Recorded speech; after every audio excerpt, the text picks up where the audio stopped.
Surviving the Series is brought to you by Phenom Poker. Get a 200% deposit bonus up to 4,000 USDT when you use code LMG at signup or click the link below. We had a dream, an American dream. We're not the only ones. There were crops to plant and roads to build and battles to be won. We used to laugh at little things. It seems like way back when. What is going on, guys? And today we are back in the mix with my good personal friend, Tom Schneider. This is going to be episode 1 of Surviving the Series. You're my first guest, Tommy boy. I love it. I love it. I'm so happy here. And for the people who didn't watch the introductory video, or if they listened to the initial little video here, that song was Mr. Tom Schneider playing in the background there. He's a musician. I'm sure he's got his guitar handy like always. And Always. Yeah. So, Tommy, this little series we got going on over here is going to be called Surviving the Series. This is for amateurs, professionals, everyone alike who is going to be going to the World Series this summer, who's going to have basically a long summer, and the things that they can do not only to play well, but the things they can do away from the table to focus, anything that you kind of recommend in the progress or in the process of basically surviving the series. Because, if you're professional, you're out there for 2 months, it's a long 2 months, and it takes a toll on your body and your mind and everything else like that. it does. But for everyone who doesn't know Tom, I'm just going to go over the formalities really quick. Here's a really quick bio.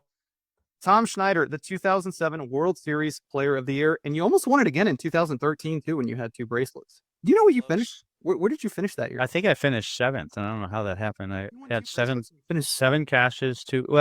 What happened is they started in Asia, and a lot of people didn't know that the World Series of Poker Player of the Year was starting in Asia, and that's the year Daniel won it, and he won a bracelet in Asia, and I not complaining, but a lot of people didn't know that. So I think they changed it. I don't know. I don't really pay much attention to that anymore, but I recommended they started in Vegas, and then that way people know whether they should go to Europe and Asia to play in the World Series to see if they're in competition or they're close, then maybe they'll want to go.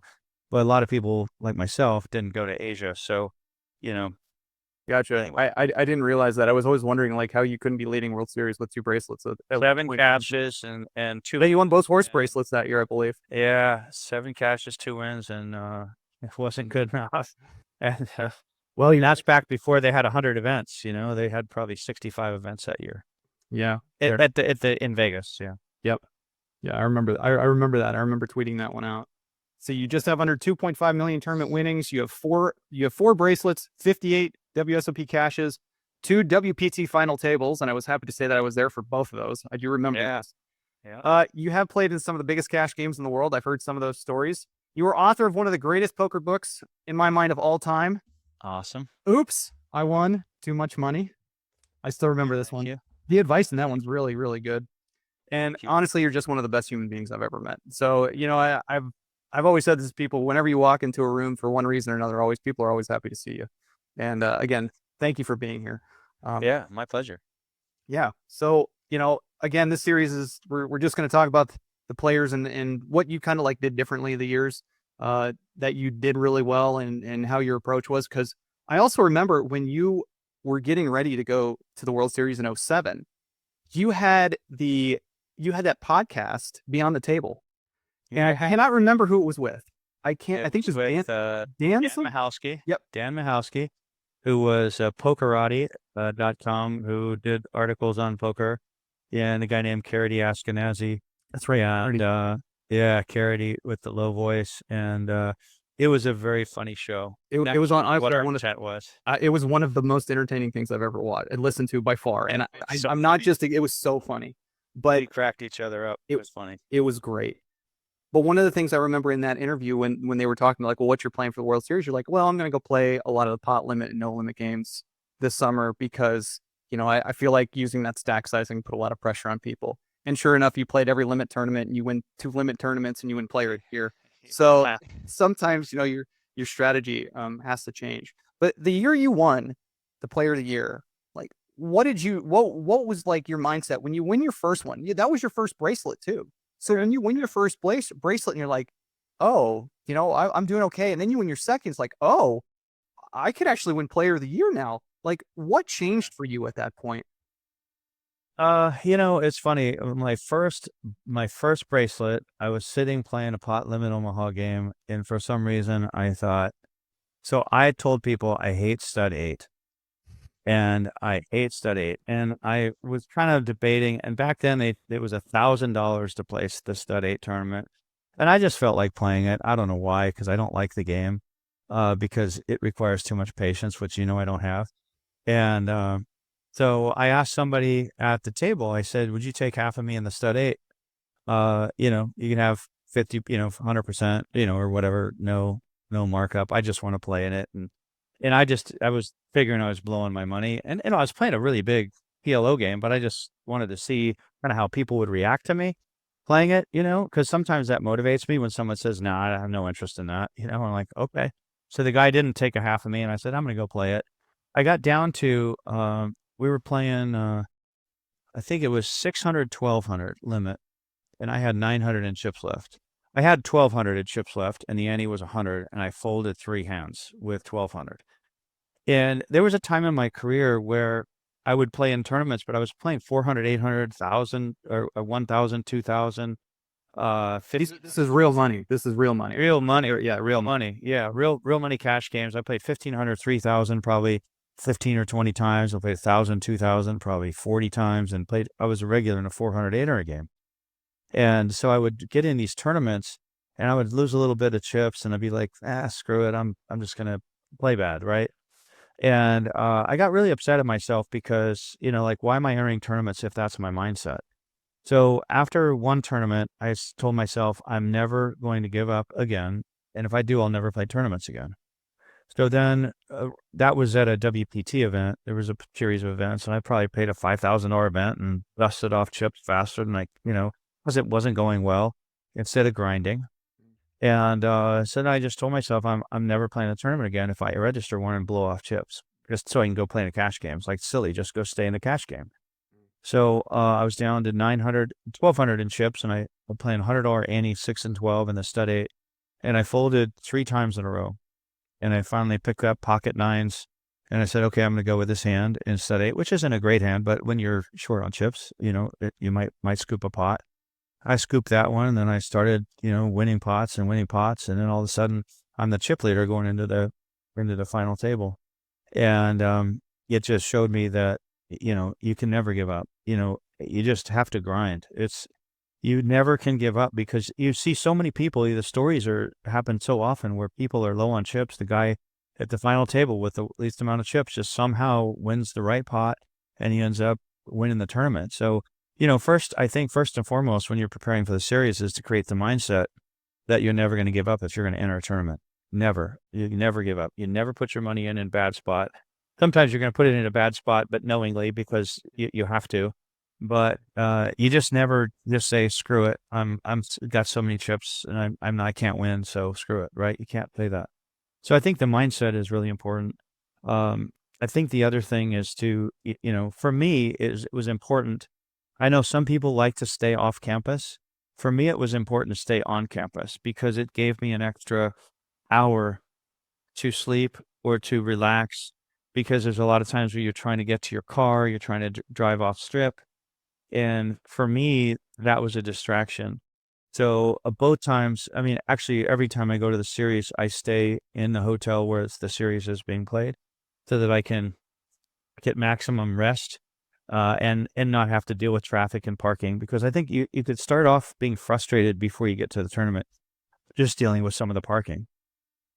So my thing is to start off not being frustrated, right? And then this last series I busted out a lot of tournaments. I thought I was playing pretty well. I just nothing really good happened. But then I would go over to Resorts World and play it's 8160 game.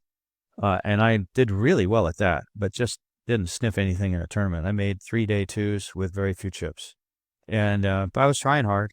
But some years it's just not your year. I know a friend who played 33 events and didn't cash once, and he's a good player, and that can happen. So you have to be prepared for that.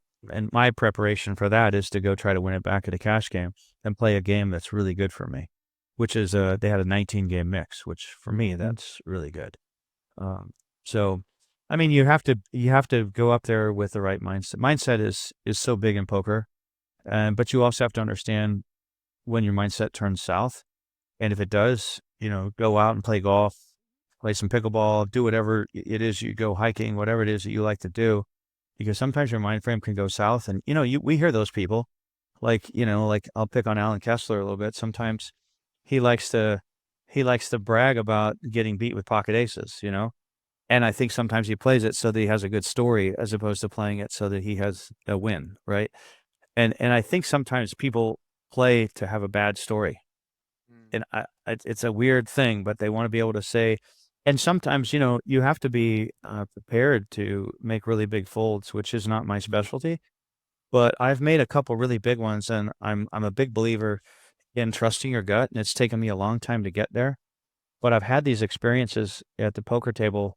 One time with Greg Raymer, where I had pocket queens, or no, pocket tens. The flop was king, queen, 10, and I laid it down on the flop,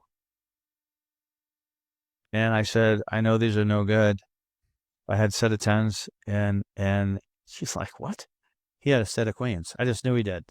But I had like a shock, and I've had this probably several times, maybe 10 times in my career, and mostly playing no limit or big bet games. But I have this intuitive repulsion to a card or to a reaction. Oh, and I was gonna ask about like the reaction stuff, but go ahead, continue. Yeah. But like there's sometimes like I've noticed like electricity in people is when the flop hits, and it's just, I don't know what it is. It's maybe a little something where their head twitches or their eyes light up or something. And I have this immediate intuitive repulsion where I'm saying, I know I just got beat. And for the first part of my career, I didn't believe that. And I was right every time. But I still called because I'm like, I can't believe that just happened to me. But now, like, when I had that hand with Greg Raymer, he's like, how could you fold a set on the flop? So because I know I was beat. And I had another time, and you and I both know Ryan Hughes. And sometimes when he's around watching you, you go, well, what would Ryan do? And like, that's not always a good question, right? But I hope Ryan's not watching. yeah. But I had 2 kings in a pot limit game. 2 kings in a pot limit game. And we were down to like the last 20 players or something in a pot limit Omaha. Or pot limit Hold'em. And David Baker raises like min raise under the gun. I raise, another guy raises all in, and David Baker moves all in. And I have 2 kings. And I knew I was beat. And I'm like, I don't want to get yelled at by Ryan for folding 2 kings pre-flop. And I called. But I knew I was beat. And I'm like, that's the dumbest thing I've ever done. Because I'm like, I fold there, and another guy gets knocked out, and I still have some chips. I didn't lose that many chips. But I'm like, and then your brain goes, you start listening to your brain, go, how can you fold 2 kings pre-flop, right? It turns out David Baker had 2 aces, just like I suspected, and the other guy had 2 kings. Yeah, you weren't so live there. There were 3 to my flush on the turn. I had a chance, but I got knocked out of the tournament. I'm like, I got to listen next time. So after that, that was kind of the last time I didn't listen to my gut, but I listened to it, and, pay attention to the electricity in people. I don't know what a better way to say it, but I think that's going to bring me. I feel that. I think that's going to actually bring me to 2 questions I have for you. One actually comes from my dad. My dad wanted to specifically ask you, how much do you actually put into physical tells at the table? Based on like kind of like what you're saying right now, and yeah, let's start with that. Like when because you talk about the electricity and you actually see someone, because in this age of like GTO solvers, you basically kind of have like mathematical formula if you want to put the work in and actually come up with an answer, because the solver is never folding kings there, right? But you just know your opponents very well at this point. You played with them all day. You know David Baker very well, obviously, after all these years, and you've kind of come to a conclusion like, I know what he has. Like the solver's never folding, but there's just something going on here. So Yeah. how much credence would you say you put into actually like your tells? A lot, especially when I was playing a lot of poker. I'm doing a lot of consulting now, business consulting, but when I was playing at the top of my game, I just studied and studied and studied people. And the goal is to study the people who play the most pots. At least that's the way I started, because you have more opportunities to use the work that you've done when you're playing against people who are playing a lot of pots, right? If you play a guy against a guy who's very solid and doesn't and folds a lot, he also probably isn't going to give away as many tells, but you aren't going to have a chance to use them as often. So, but there's times where, earlier in my career, I paid attention to everything. I was a big believer in checking tells, how people checked, how quickly they checked. When it's their turn, I'd count 1, 2, 3, 4, 5. All right, he took 5 seconds to check here. And then sometimes you don't see what that meant, right? So then you go, all right, 1, 2, 3. He hit check 3 times. Did he have his fist, this way? Did he have his palm this way? I found when people go like this a bunch of times, they usually have nothing. But then you got to corroborate that and say, does that really mean that for this guy? And, I was playing against, Sean Keller, Tom. Yeah, I know Sean. I know Sean and Thomas very well. We were playing in the main event, and he raised pre-flop. I re-raised with 2 queens, and it goes around, and he re-raises, and then all of a sudden, his nostrils, I swear, they almost hit me. They were like boom, boom, right?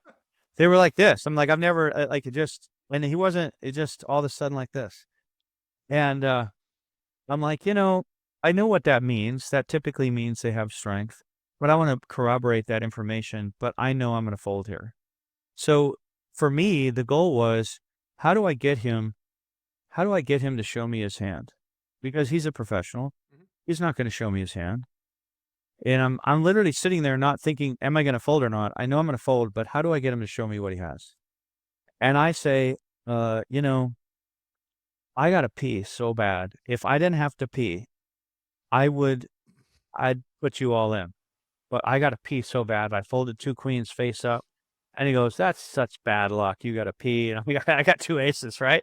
So he turns his aces face up. And so now I've got that information. Now I know next time that if his nostrils are doing that, and that's an involuntary thing that he's doing. He's not doing it on purpose.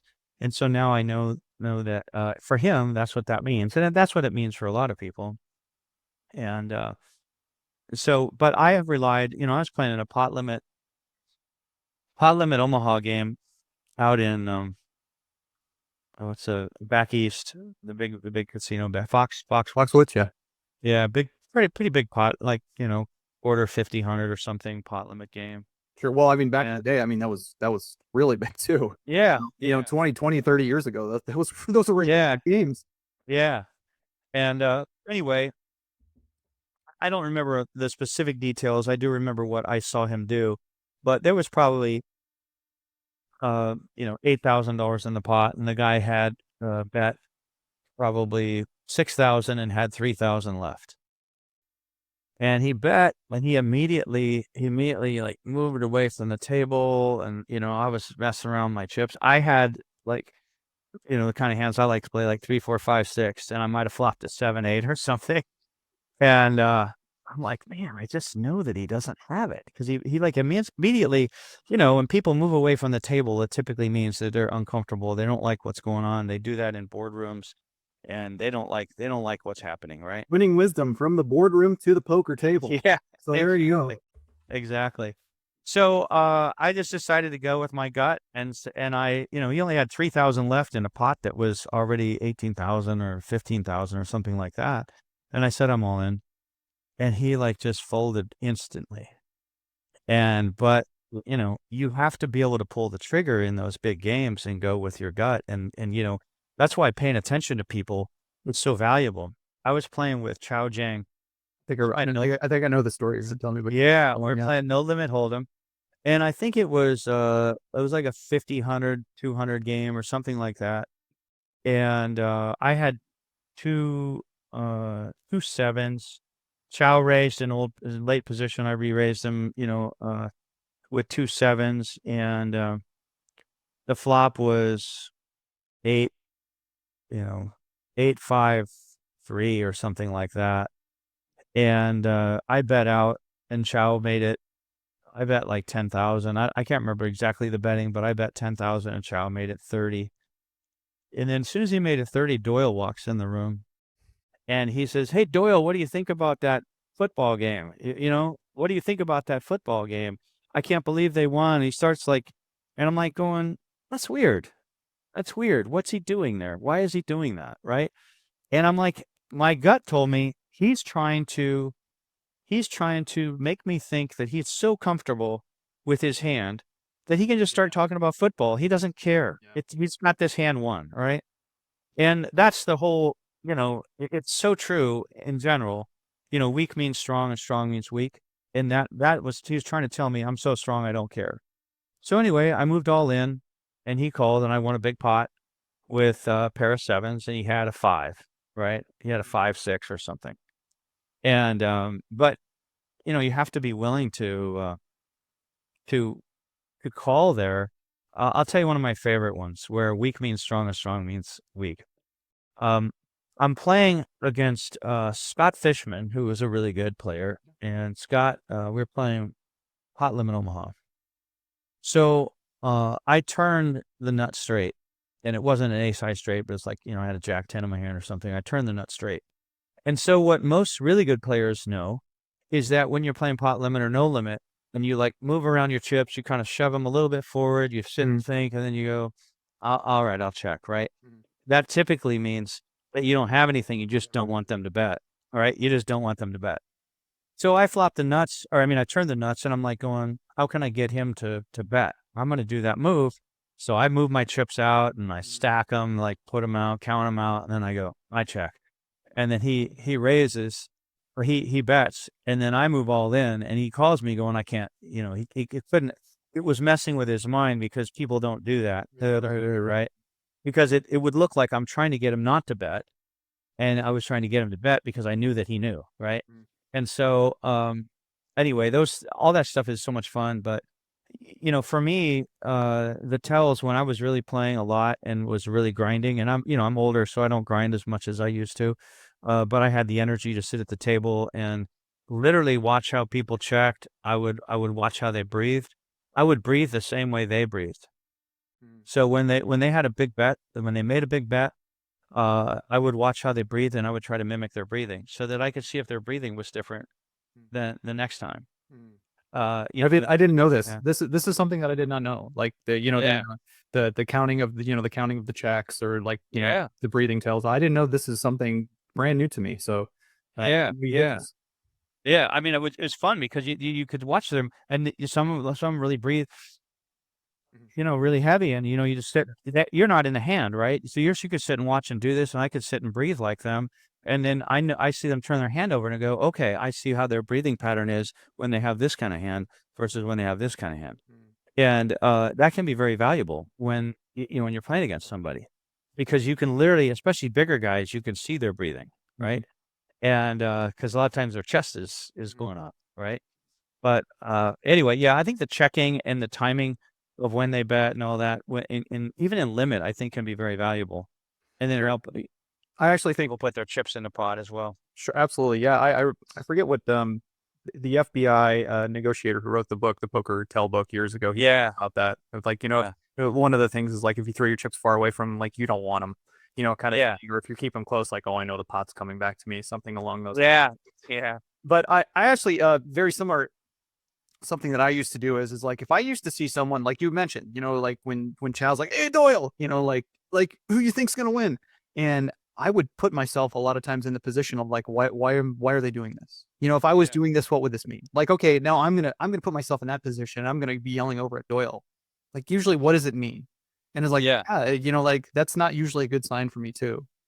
But yeah. So I actually figured out a lot of tells by figuring out me going, I put my chips in a pot and I pulled my hand back really fast, and I go, I'm gonna watch for that with other people because I was bluffing, right? I'm going to watch for that, for like put chips in and go back like this real fast. I'm like, maybe that's a tell that other people do. So, I try to, when I play, especially pot limit and no limit, I try to do the same thing. I sit with my hand, like this every time. And then I push my chips in and, I try to do the same thing, every time. When I'm playing limit, I get a little lazy and, because I think limit a little harder to, do tells, but I think there's a lot of times where you can tell when someone has a big hand in limit. Something Mike Wattell used to do. I don't know. I haven't played any pot limit with him for a long time. But when he had a big hand, he'd make sure the pot was right. He'd make sure everybody's bets were right. He'd go, hey, let square that pot up, or count it down, or and then he'd raise. You go, okay, I know, I know what you got. Yeah. Yeah. Yeah. So I actually think there's one other thing too, because you're talking a lot about like the live tells and how you approach like looking at people, finding an edge basically where in some games it's hard to find one. But you talk specifically about like trusting your gut. Mm-hmm. How do players, even like amateurs specifically who will go and they just want to play and have a fun time, but how do they learn to trust their gut? Because someone who's been playing for 20, 30 years, I'm sure they have like a much better sense of that. But where do you learn to trust your gut? Um, I think people do that with people instinctively, right? And maybe some people are bad at it and maybe won't get good at it. But, I like to read people in general on what kind of person they are when I meet them, right? And then try to determine whether I'm right or not based upon my first impression. And you start to hone that skill a little bit, and that can help you with your gut instincts. But I think gut instincts come a lot from experience, especially in poker, and so it's a hard thing to teach, because sometimes when you're just starting and someone acts really strong and you have no idea, you just feel that they had a big hand, and your gut instincts are going to be wrong so often in poker when you're first starting, I think. So it's hard to teach. I think experience really tells you that. And if you're playing online exclusively, it's really hard to get that gut feel down. And I've seen a lot of good online players not do very well with that gut instinct. You just got to, it's the old, I've seen people play in a no limit tournament. You see somebody where I'm sitting there thinking, and they grab their cards and they hold them like this, like I'm ready to show you this winner, right? I'm ready to show you this winner, Yeah. right? They never have it, but you got to know that, right? But if you're trying to work on gut instinct, your gut instinct at first would be like, oh, they're so powerful. Yeah. They can't, but it's just everything in poker is kind of the opposite. It's kind of like the world today. Everything is the opposite. Yeah, that's fair. That's fair. Yeah. All right. Another one for you during the World Series. If you could go back and change one thing you think that would absolutely like help you more during the series, what would it be? Because you mentioned like you want to stay at the casinos because that time away from the casino is bad, or maybe less hours in a cash game. What do you think if you could go back, you would change a little bit just for you, that you think you would have been just a little slightly more successful, even though, I mean, your career on its own is very successful. Yeah, if you're talking about tournaments, I think I would stay out of cash games a little bit more and not play so late and not be tired. And, it's hard to do when you're in Vegas and you want to play poker, play cash games and tournaments. But if you're focused on tournaments, I say focus on tournaments, and do everything you can to prepare mentally, eat right. And, the series has gotten a lot harder to eat right. There's in the series this last year, they have a cake machine that's like 15 steps from the door, a cake machine. And I ate some, right? And I put on 20, I put on 20 pounds. I put on 20 pounds during the series, and that's not good, and I didn't do anything. So for me, I like to play cash games to help fund the tournaments, or at least try to help fund the tournaments. But if you're strictly playing tournaments, then you really have to focus on your sleep, the food you're eating, getting some exercise, and all of that. That's not something I'm great at, to be honest, but I know it would have helped me. But since tournaments are so hit and miss, it's hard to go up there and say I'm only playing tournaments, because it's you basically are, it's either you're going to do well or you're going to get destroyed. Sure. Okay. And Seems. then like, okay, well, if you're focused on the tournaments and you start struggling, at what point do you basically say, okay, I need to take a day off, a couple days off, maybe go back home, and then we'll try it again. Like, yeah, I one point, yeah, I mean, I've done it too. You know, there's been plenty of times where I'm like, I'm going to be here all 7-8 weeks, and 3 weeks in, 4 weeks in, you're just like, I need a break. Like, can't do it anymore. Yeah. Well, also you feel like you're going through the motions, right? You're playing the tournament to play the tournament, not playing it to win or to do well. And as soon as you feel like you're going through the motions of, well, I got to get into this tournament. I got to enter this tournament. I got to enter this tournament. You just keep doing it. When your mindset isn't right. You're not saying I got to win this tournament. I got to play my very best. Yeah. And if your mindset's wrong, I've many times come home during the series just to be away from it. And my thing is too, if you're playing well, you're running good, play every day. Yep. Play every day. Keep going until it doesn't work.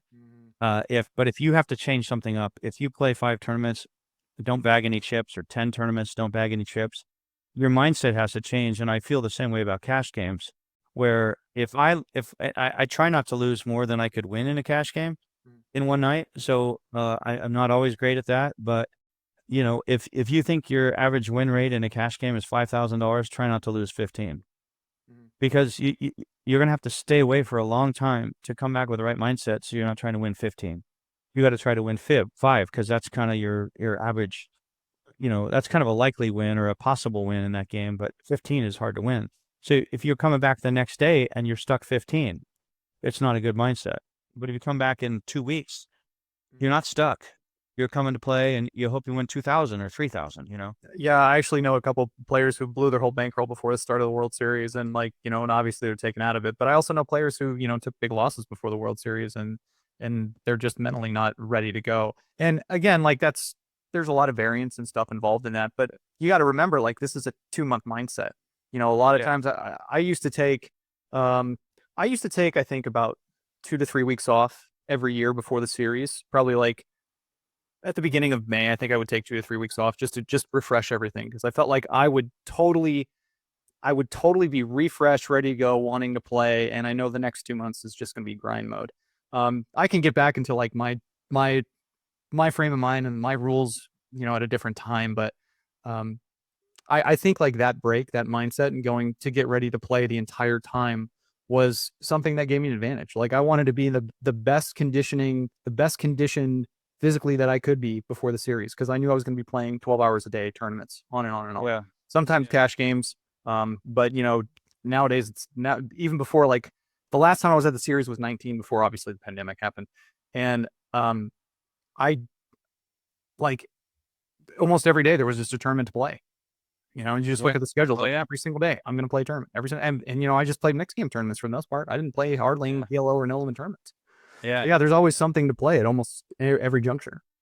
One thing that I did too, a couple things that I did to prepare for the World Series is I saw a hypnotist, because I was thinking about, with another guy, trying to put together a series for people to sign up for and sell the program about mind preparation. And we were going to have him. So before 2007, I saw a guy named Flip Orley, who's a kind of a famous hypnotist, stage hypnotist, does comedy, hypnotist comedy. And I saw him, and he did a session with me for an hour and a half. And I focused on the things that I do wrong. And I know that I do some things wrong. And I do some things wrong. I play too many hands. I get impatient. I'm not disciplined enough, things like that. And so I worked with him on that. And he, and I don't know, with hypnosis, some people quit smoking, some people quit drinking, some people lose weight. And I just wanted to work on some things that I needed help on. And I did that before 2007. The other thing that I've done is I've gotten together with a group of a couple guys talking about poker, and I think you were part of that, right? Did you? Yeah. So you and I and Pat Pools and Robert, we would meet and talk about the series and what we wanted to do. And you were the benefactor of that, because you had 3% of me, as I recall. We traded 3%.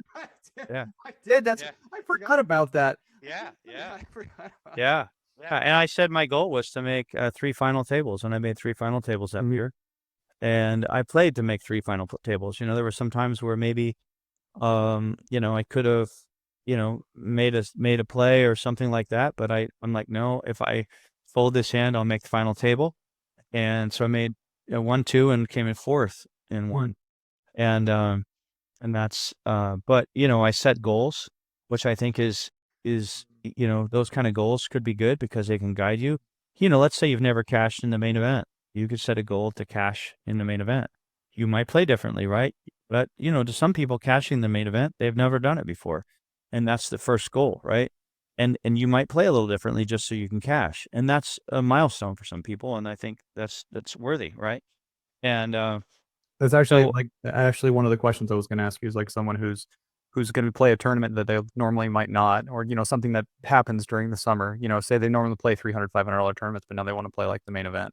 Like what yeah. changes, and what kind of mindset change would you have for someone like that?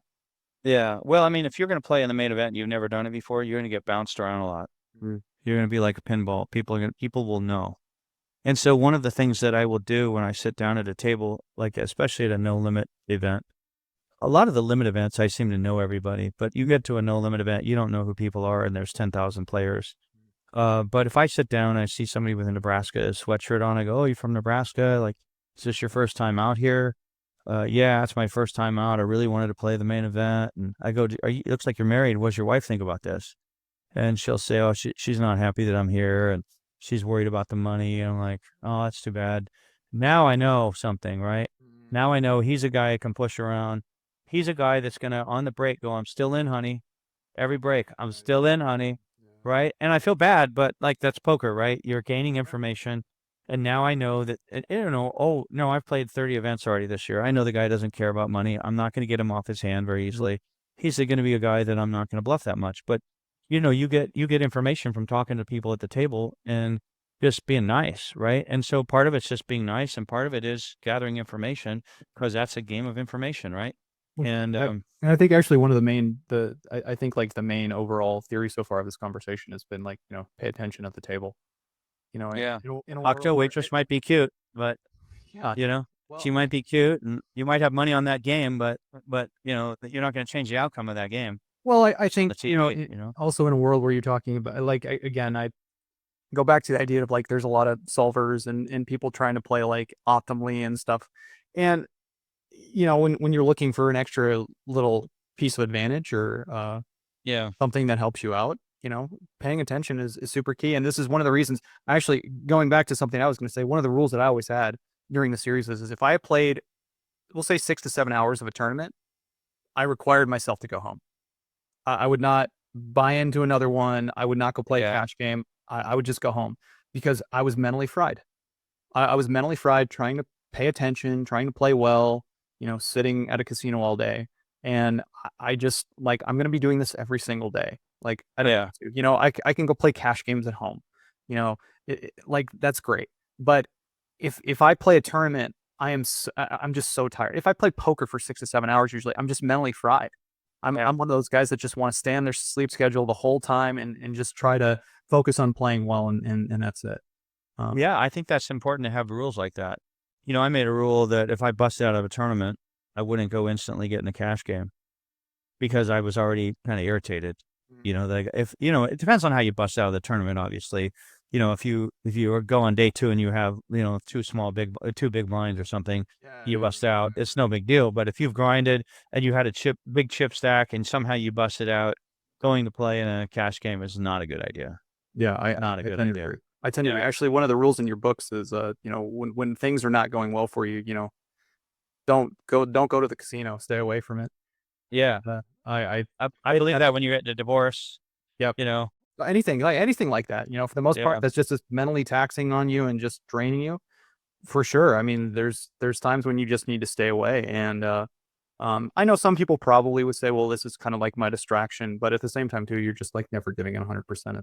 never giving it 100%. And if your distraction is giving money away, then that's a terrible distraction. Yeah. Go do something else. Go on a trip and spend the money there. At least so you have enjoyment out of it. Yeah, absolutely. Yeah, and maybe come back refreshed. Sure. So for professionals, amateurs alike, if they make their first final table during this upcoming summer during the series, what's the best piece of advice that you could actually give them? So if you make your first final table, don't be intimidated by the other people there. They're just people. My first final table, I had, I don't know, Annie Duke, Chris Ferguson, David Benjamin, you know, Was that the OE final table? it was a stud 8. I can't remember, but it was some group like that.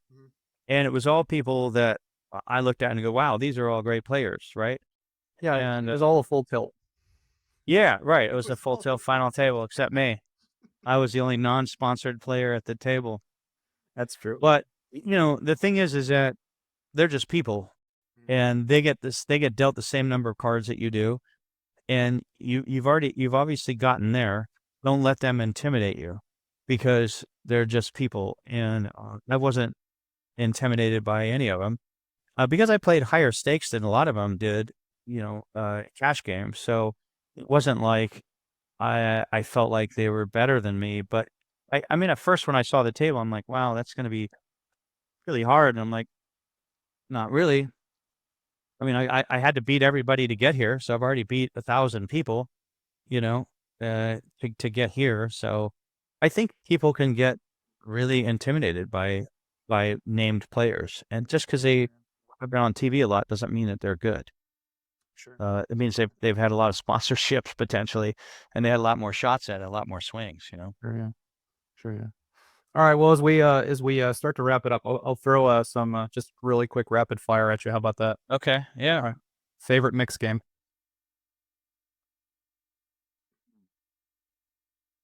Probably Badusi. Really?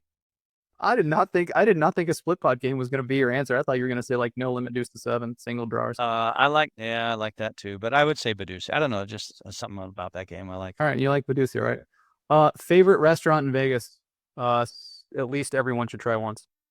I like Herbs and Rye. Yeah, you took me there. I remember that one. That was good. Yeah, I like. 'Cause at the time, I feel like it was the best pasta I ever had. I think that's what I said about it. It's a good place. Yeah. Favorite golf course in Vegas? If people can spend the money and basically say, I need to just get out of here, because obviously, like you could say like Shadow Creek or That's what I was gonna say. or something like that, but obviously, like 1,250 around. Well, it's funny. I have some great memories of this place called Prim Valley that you and I went to. Yeah. We played I played the World Series of Golf there, and you caddied for me, and we had a great time. And I thought the course was pretty good. It's a drive. It's like 45-minute drive outside of Vegas. There's so many good golf courses there. But that one I have really fond memories of that golf course. We had some good times there.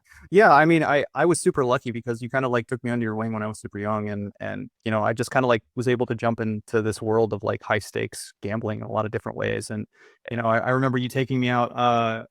We went to, well, I think it was West Palm Beach. We went to the Kennel Club, and I remember sitting there one night, and I was just like, oh, I'm sitting here with Greg Raymer and Jerry Yang and Tom and like the owner, the manager of the casino, and then it's just me. And I'm just like, this is just really cool. I'm just like, all right, I found myself here in kind of like the middle of Poker Central right now. But it was just really fun to like have those experiences. And that's probably like one of the things that actually I can give to a lot of younger players. It's like, look, if there's someone a little bit older willing to take you under the wing to kind of like show you the experience of like what the game's going on, I mean, don't be afraid. Don't try to do it on your own. It's especially like during the series, it's one of the best things I ever did. Is like I had a group of friends that not only I could hang out with, but ask questions with, but just relax and chill with. I mean, it was one of the best things that you could do, is just kind of wind down at the end of the night and didn't have to even think about poker anymore. Yeah, so, I remember that one. If you could have one hand back in your poker career, what would it be? Oh, yeah, I have one. So, I got 36th in the main event quite a while ago. Well, you had two deep runs. You had 2 deep runs in the main event. Yeah, I had a 52nd when there was a lot of players. 8,000 players, and but I got 36 and got paid 30,000. I go over and get in a pot limit Omaha game, 4 and 800. I lose that plus another 20. I borrow some money from Mike Wattel, and I started getting hot in this 400, 800 game. And I had, it was a series of hands where I started winning, right? And I had turned, I don't know, 40,000 into like 120 or something. And then I'll tell you this one hand because it's a really funny hand. So I have Queen, Queen, Jack 10 double suited. The flop is Queen 9, 3, 2 to my suit. And we get like 50,000 in with Sammy Farha. And Sammy goes, "You want to take 25,000 back and run it?" And I'm like going, I can't imagine what he could have. Yeah, right. I had a open hand straight draw and a flush draw. And I go, "No, that's okay." I go, "I'll run it twice with you if you want. Let's keep the money and I'll run it twice." Because I'm thinking I might have him drawn dead. And he had, Sure, yeah. yeah. I think he had a straight draw. He had the same straight draw that I had, and that was it. So anyway, I won a big pot. So now I'm up like 120. And the very next hand, somebody opens for, I don't know, 24. It's call, and then someone makes it something, and then someone makes it 25, right? So it's 25 to me, 25,000 to me. And I'm running good, and you know me, I like to play when I'm running good. I'll take some bad hands. You like to check the heaters, right? Yeah, exactly. I got ace 3, 5, 7. The ace is suited, but I know that the guy from playing with him, the guy has 2 aces, so now I know my ace is dead, so that's no good. And I'm like going, man, I love to play my rushes. And I almost called. I didn't call. At ace 3, 5, 7, Sammy Farha calls. So now the other guys fold. The pot is 60,000. The flop is 3, 4, 6. I flop the nuts. 3. The guy with 2 aces moves all in. Sammy Farha calls with 1 pair of 7s. But I'm out, right? But the pot was like, it was 250, 275, something like that without me putting the money in. That would have been the pot where I would have played super high that series because I would have literally been up, 300,000 in that game. Yeah. And that would have been my biggest win ever. And, I'm a big believer. I play rushes, and I know it's probably, mathematically stupid, but I've gone on some really big rushes just by, it's hard for me to fold when I'm winning every hand. Sure. Yeah. And that's the hand that I'll never forget because I literally would have been up 300,000 for the series just in cash games. And they had 2,000, 4,000 going. I would have been playing that instead of being a regular 400, 800 game. And I don't think that the game plays a whole lot different. I don't think the players were that much better than the 400, 800 players. The 400, 800 players are bigger grinders probably than the 2,000, 4,000 guys. I did play 2,000, 4,000 one time, but anyway, that's the story. That's the one that I will never forget. Yeah. But I'm like, I can't call a car on ace 3, 5, 7. I can't call it a car. That was 30 years ago. That was a really good car. It was a good car. I know. It was a good car. All right. Let's see here. If I made you emperor of the WSOP, what one thing would you change? Oh, it depends. If I'm emperor and I need to make money, well, first of all, I guess I would have better food. Let's start with let's go with that's where I'm going with it. Let's start with better food. Like better food options. Get some. I don't care if you have like, snack trucks or whatever where they're making tacos or something with food in it. Where it's not, because you have to go to that little snack. There's a little like a gift shop. You got to buy chips and sandwiches that have been there for 2 days. So I haven't, like I said, I haven't been back in 5 or 6 years. Did they get rid of Dave's? Oh yeah, no, they got rid of it. Huh? Yeah. I mean, like he was charging wazoo, but I mean, like, they were giving people healthy options, which was great. Right. I mean, like, just have better food. Like, I literally ate pizza every day. Oh, and the other thing is when you're playing mixed games, you only have 15, 20-minute breaks. Yeah. So you literally have to go to the snack shop and get a bag of chips and a sandwich and then the cake machine. Well, for all the people who have not played mixed games during the summer, there's no dinner break. You play straight through. So that's on day 1 at least. I don't know about going forward, but day 2 is you get a dinner break. Yeah, day 1 is on day 1. There's no dinner break, so be aware going in if you're gonna start playing. Play the mixed games during the series, and and I took protein bars, and but you get sick of that after a while, and actually one of the best tips I can give people too is like I don't know what the rules are with food anymore, but what I used to do is I used to go to Whole Foods and just load up on the salad bar, like get stuff from there, or like go to Chipotle and get like 2 bowls, every day. And no one used to say anything. Like I said, I don't know now, but you can bring in food. You can bring in your own food. They don't Yeah, care. I went to Whole Foods all the time and I went to the snack bar. Yeah. I think that was one. It's like, oh yeah, where'd you get that salad? It's like, oh, I went shopping before every. Yeah. Yeah, Yeah. there we go. Yeah. All right, and last one. What question have I not asked you that I should? Maybe what's of interest to me now? Yeah, what is of interest of you know? It's all about the guitar and playing music. I probably play 4 or 5 gigs a month. I play at, country clubs and some bars, a country bar. Tonight, I'm actually doing a singer-songwriter night with my buddy Aaron Howard, and he's amazing, great songwriter, and we're playing all originals at Terra Vida Country Club. Yeah. And I've already done one at Arizona Country Club, and I used to do them at the Listening Room. And music is really kind of where my heart is now. And my grandkids are awesome. They're getting to the age where I'm not an infant guy. Don't hand me an infant, I don't care. But let me take a 5 or 6-year-old kid out and take him to breakfast and listen to him talk and give him grief and have them give it back to me. That's my real. Well, you can adopt my grandkids, or you can adopt my kids anytime. And speaking of your grandkids, let's talk about Teddy. Teddy's an amazing golfer. Yeah, I'm sure I'm gonna have to at the end of this one put at least one of them hitting the golf ball. So. He's unbelievable. He's 4. He's 4. 3.5. 4.5. 4.5. 4.5. Yeah, he played best golf swing I've ever seen. He played his first tournament last week, and he was still too young. They wouldn't let him in, so he had to play as a non what is it called? A non-playing participant. Non-person. Non-person, something like that. But 4.5 years old playing a golf tournament. He's amazing. Yeah, his chipping is amazing. His chipping is really amazing. His favorite thing is like a little iron that he can swing fast. So yeah, it's great. Yeah. But we'll see how that goes going forward. I mean, it's going to be expensive one way or the other.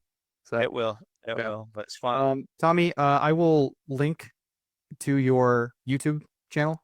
Do you still use that, or are you website, or what's the best way to if let's do this? Yeah. If anyone wants to get a hold of you, keep in contact with you, what's the best way they can do it? Twitter? Probably. I'm on Facebook, and I got it looks like me, and I'm also on Twitter, Donkey Bomber @DonkeyBomber, and so yeah, and then my YouTube channel is Tom Schneider Music. Okay. Yep. So if you want to listen to some stuff, I post some stuff up there. I might post my concert with Aaron, my last one, pretty soon too. Wait, are we going to see it the series this summer? It depends. I'm doing a lot of consulting. I'm a fractional CFO and a fractional CEO, so I'm helping one company in a turnaround situation, and I'm helping another company buy companies. And that's also, my passion is helping businesses out. I can have a little bit bigger leverage by helping out a whole company than just helping myself out. And so I'm excited about that and what I'm doing there. All right. Well, Tommy, I appreciate your time. It's just good to catch up with you no matter what. Yeah. Reminisce of the old stories, and we'll have to catch up soon one way or the other. And for everyone listening out there, thank you guys for watching, listening. Good luck at the tables. I will talk to each and every one of you soon. Awesome. Thanks, buddy. Big swing. That is crushed.